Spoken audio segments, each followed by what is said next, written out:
ओम शांति। आज 14 नवंबर 2024 की साकार मधुर महावाक्य है।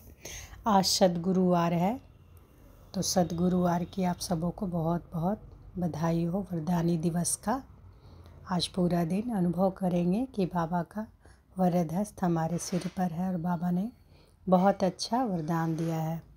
तो आज वरदानी दिवस पर बाबा बोले, मीठे बच्चे, इन आँखों से जो कुछ दिखाई देता है इसे देखते हुए भी नहीं देखो।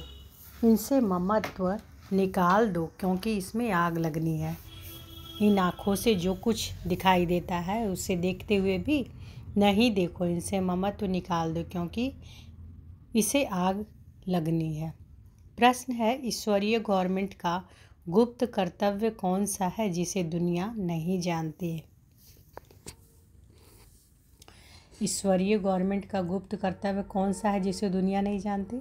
उत्तर है कि ईश्वरीय गवर्नमेंट आत्माओं को पावन बनाकर देवता बनाती है। यह है बहुत गुप्त कर्तव्य जिसे मनुष्य नहीं समझ सकते। जब मनुष्य देवता बने तब तो नरकवासी से स्वर्गवासी बन सके। मनुष्य का सारा कैरेक्टर विकारों ने बिगाड़ा है। अभी तुम सबको श्रेष्ठ कैरेक्टर वाला बनाने की सेवा करते हो, यही तुम्हारा मुख्य कर्तव्य है। अभी तुम सबको श्रेष्ठ कैरेक्टर वाला बनाने की सेवा करते हो, यही तुम्हारा मुख्य कर्तव्य है। तो ईश्वरीय गवर्नमेंट का मुख्य कर्तव्य कौन सा है जिसे दुनिया नहीं जानती? तो ईश्वरीय गवर्नमेंट आत्माओं को पावन बनाकर देवता बनाती है। हम सब कौन ये के हैं? ईश्वरीय गवर्नमेंट के हम सब हैं ना। तो बाबा क्या बता रहे हैं कि ईश्वरीय गवर्नमेंट की आत्माओं क्या करती हैं? पावन बनाकर देवता बनाती हैं। यह है गुप्त कर्तव्य जिसे मनुष्य नहीं समझ सकते। जब मनुष्य देवता बने तब तो नरकवासी से स्वर्गवासी बन सके। मनुष्य का सारा कैरेक्टर विकारों ने बिगाड़ा है। अभी तुम सबको श्रेष्ठ कैरेक्टर वाला बनाने की सेवा करते हो, यही तुम्हारा मुख्य कर्तव्य है। ओम शांति। जब ओम शांति कहा जाता है तो अपना स्वधर्म और अपना घर याद पड़ता है। फिर घर में बैठ तो नहीं जाना है। बाप के बच्चे बने हैं तो ज़रूर स्वर्ग का वर्षा भी याद पड़ेगा। ओम शांति कहने से भी सारा ज्ञान बुद्धि में आ जाता है।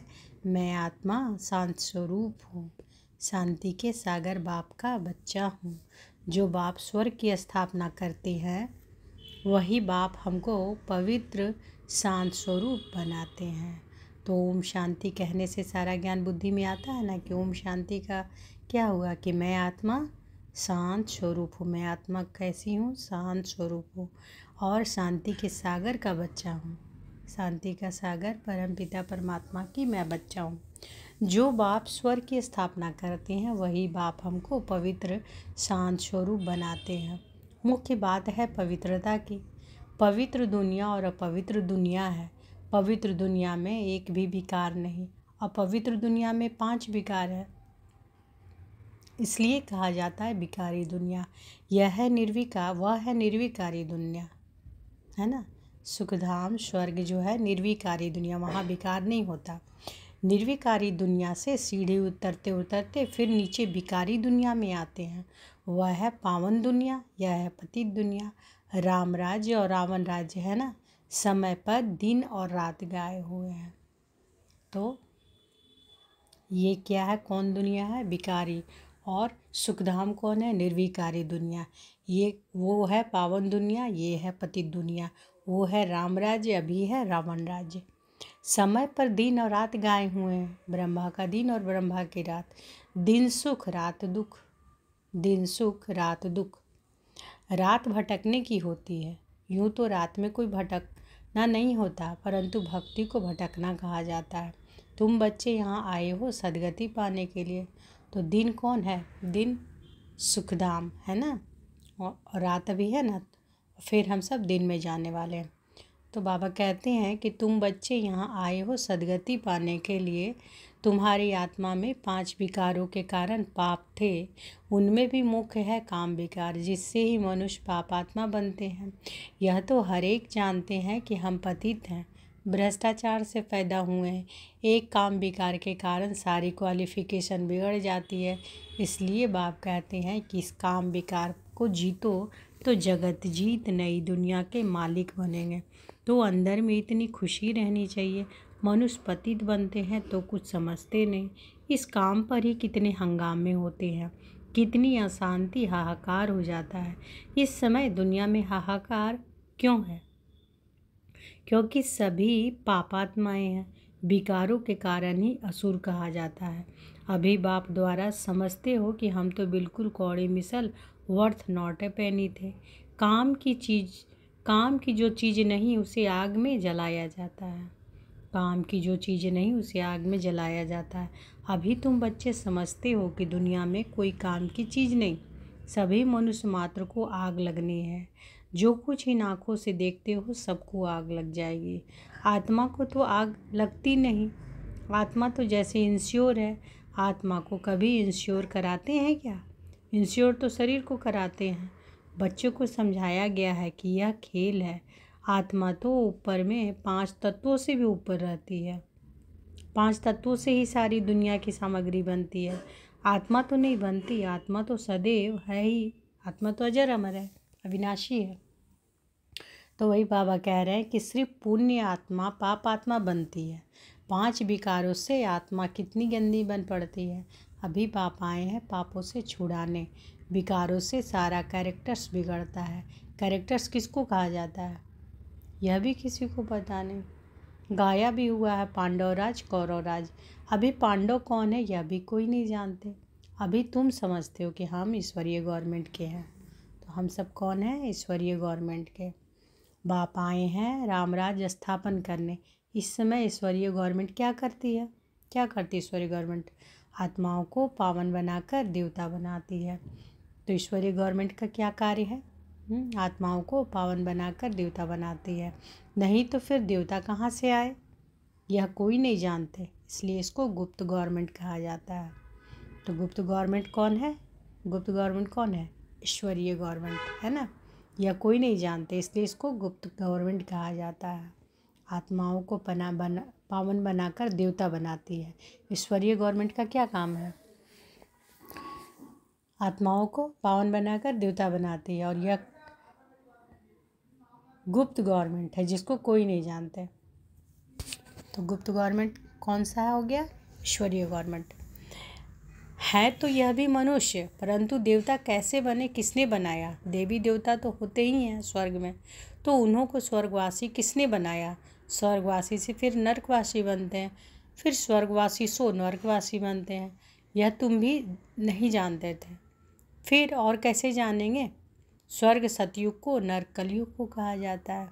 यह भी तुम अभी समझते हो। यह ड्रामा बना हुआ है। यह पढ़ाई है ही पतित से पावन बनने की। आत्मा ही पतित बनती है। पतित से पावन बनाना यह धंधा बाप ने तुम्हें सिखलाया है। पावन बनो तो पावन दुनिया में चले जाएंगे।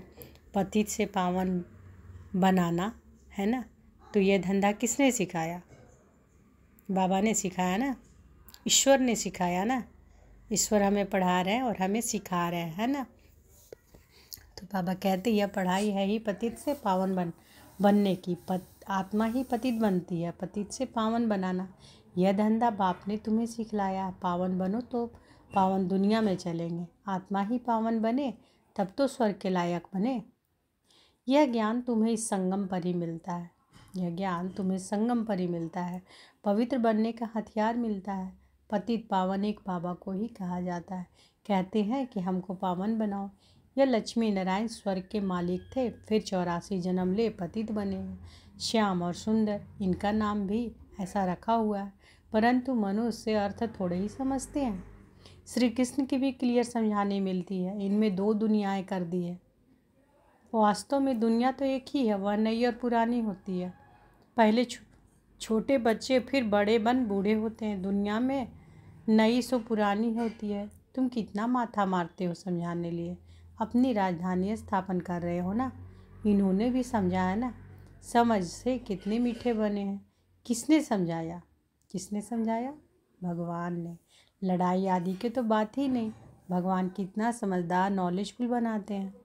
शिव के मंदिर में जाकर नमन करते हैं, परंतु वह क्या है, कौन है, यह कोई नहीं जानते।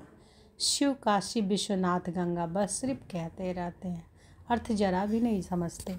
समझाओ तो कहेंगे तुम हमको क्या समझाएंगे, हम तो वेद शास्त्र आदि सब पढ़े हुए हैं।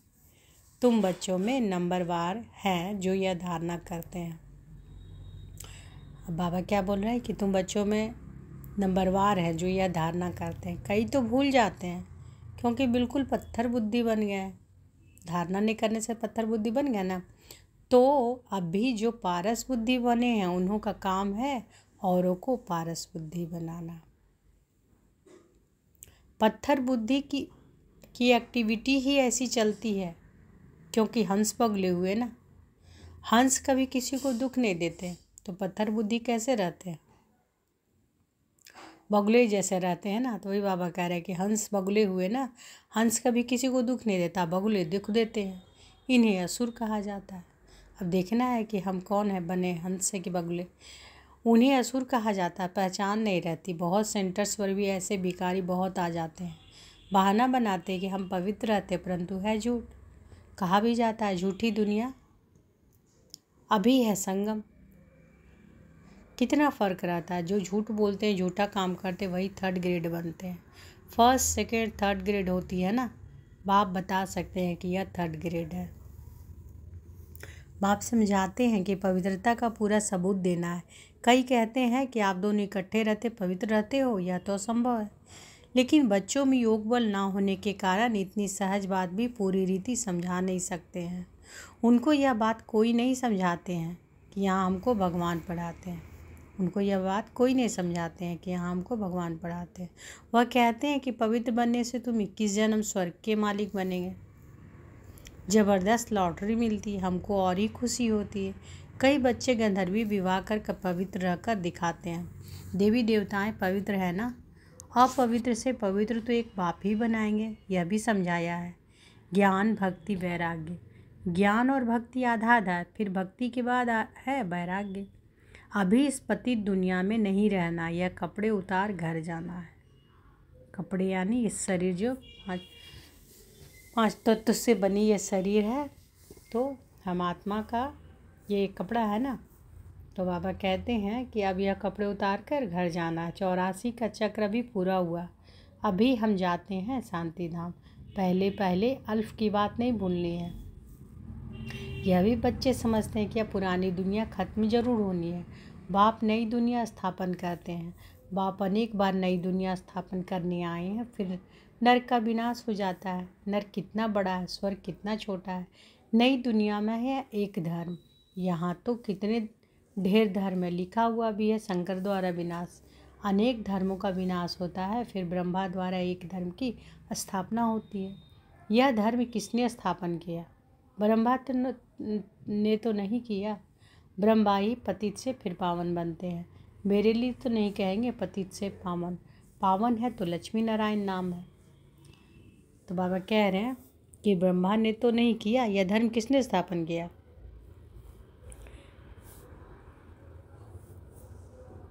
ब्रह्मा ने तो नहीं किया, ब्रह्मा ही पतित से फिर पावन बनते हैं। मेरे लिए तो नहीं कहेंगे पतित से पावन, पावन है तो लक्ष्मी नारायण नाम है, पतित है तो ब्रह्मा नाम है।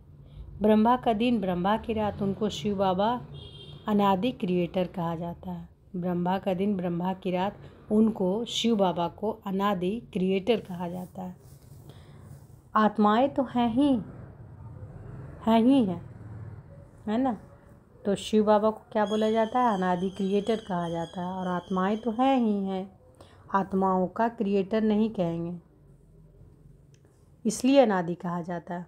आत्माओं का क्रिएटर नहीं कहेंगे, इसलिए अनादि कहा जाता है। बाप अनादि तो आत्माएं भी अनादि हैं, खेल भी अनादि है। यह अनादि बना बनाया ड्रामा है। स्वयं आत्मा को सृष्टि चक्र के आदि, मध्य, अंत के ड्यूरेशन का ज्ञान मिलता है। यह किसने दिया? किसने दिया? बाप ने। तुम 21 जन्म के लिए धनी के बन जाते हो, फिर रावण के राज में निधन के बन जाते हो, फिर कैरेक्टर्स बिगड़ने लगते हैं। विकार है ना। मनुष्य समझते हैं कि नर्क स्वर्ग सब इकट्ठे चलते हैं। अभी तुम बच्चों को कितना क्लियर समझाया जाता है। अभी तुम गुप्त हो, शास्त्रों में क्या क्या लिख दिया है कितना सूत मूंझा हुआ है। बाप को ही बुलाते हैं कि हम कोई काम के नहीं रहे हैं। विकार पावन बनाकर हमारे कैरेक्टर्स आकर बावन बनाकर हमारे कैरेक्टर सुधारो। तो बाबा क्या कह रहे हैं कि अभी तुम बच्चों को कितना क्लियर समझाया जाता है, अभी तुम गुप्त हो। शास्त्रों में क्या क्या लिख दिया है।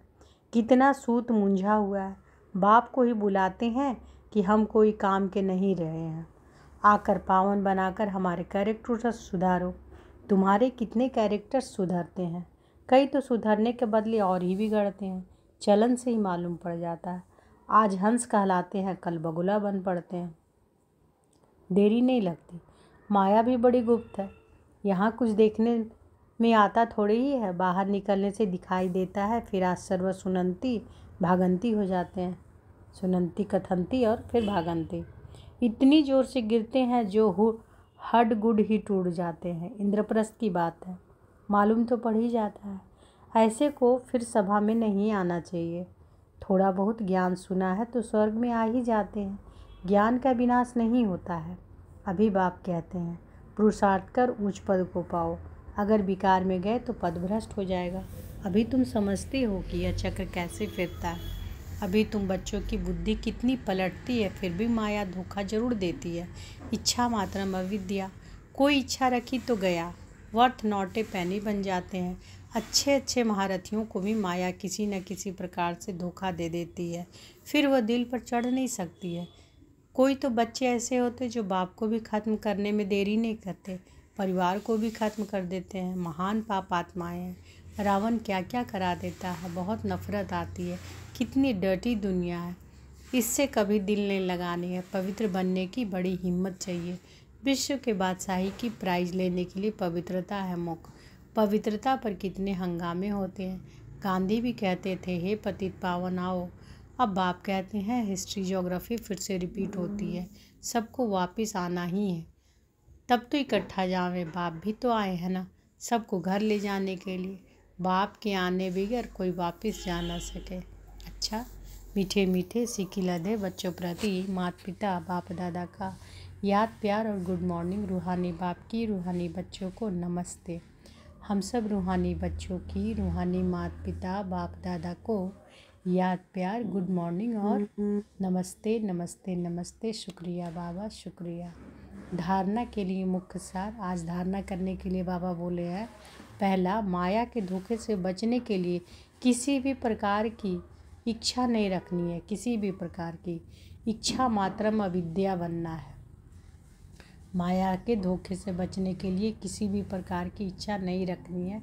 इच्छा मात्रम अविद्या बनना है। दूसरा, विश्व के बादशाही की प्राइज लेने के लिए मुख्य है पवित्रता, इसलिए पवित्र बनने की हिम्मत रखनी है। अपने कैरेक्टर सुधारने हैं। विश्व की बादशाही की प्राइज लेने के लिए मुख्य है पवित्रता, इसलिए पवित्र बनने की हिम्मत रखनी है। अपने कैरेक्टर सुधारने हैं। बाबा आज वरदान दिए हैं तो अनुभव करें कि बाबा का वरदहस्त हमारे सिर पर है। अनुभव करें। और बाबा ने वरदान दिया, सदा याद की छत्र छाया के नीचे माया की लकीर के अंदर रहने वाले माया जीत विजयी भव। सदा याद की छत्र छाया के नीचे मर्यादा की लकीर के अंदर रहने वाले माया जीत विजयी भव। बाप की याद ही छत्र छाया है। छत्र छाया में रहना अर्थात माया जीत विजयी बनना। सदा याद की छत्र छाया के नीचे और मर्यादा के लकीर के अंदर रहो तो कोई की हिम्मत नहीं अंदर आने की। मर्यादा की लकीर से बाहर निकलते हो तो माया ही अपने बनाने में होशियार है। माया भी अपना बनाने में होशियार है। लेकिन हम अनेक बार विजयी बने हैं। विजय माला हमारा ही यादगार है। इस स्मृति से सदा समर्थ रहो तो माया से हार हो नहीं सकती। स्लोगन है, सर्व खजानों को स्वयं में संभालो तो संपन्नता का अनुभव होता रहेगा। सर्व खजानों को स्वयं में संभालो तो संपन्नता का अनुभव होता रहेगा। तो आज की मधुर महावाक्य में क्या बाबा बोले कि इन आँखों से जो कुछ दिखाई देता है इसे देखते हुए भी नहीं देखो, इनसे ममत्व निकाल दो क्योंकि इनमें आग लगनी है। और हम सब कौन है? ईश्वरीय गवर्नमेंट के हैं। तो ईश्वरीय गवर्नमेंट का मुख्य कर्तव्य कौन सा है कि आत्माओं को पावन बनाकर देवता बनाती है। यह है बहुत गुप्त कर्तव्य। यह है बहुत गुप्त कर्तव्य जिसे मनुष्य नहीं समझ सकते। जब मनुष्य देवता बने तब तो नरकवासी से स्वर्गवासी बन सके। मनुष्य का सारा कैरेक्टर विकारों ने बिगाड़ा। बाबा कहते हैं अभी तुम सबको श्रेष्ठ कैरेक्टर वाला बनाने की सेवा करते हो। अभी तुम सबको श्रेष्ठ कैरेक्टर वाला बनाने की सेवा करते हो, यही तुम्हारा मुख्य कर्तव्य है। तो हमारा मुख्य कर्तव्य क्या है? हमारा मुख्य कर्तव्य क्या बाबा बोलते हैं कि तुम सबको श्रेष्ठ कैरेक्टर वाला बनाने की सेवा करते हो, यही है मुख्य कर्तव्य। मुख्य कर्तव्य है ना, गुप्त कर्तव्य है। आत्माओं को पावन बनाकर देवता बनाती है। ईश्वरीय गवर्नमेंट आत्माओं को क्या करती, ईश्वरीय गवर्नमेंट क्या करती है? आत्माओं को पावन बनाकर देवता बनाती है। तो हमारा मुख्य कर्तव्य क्या है?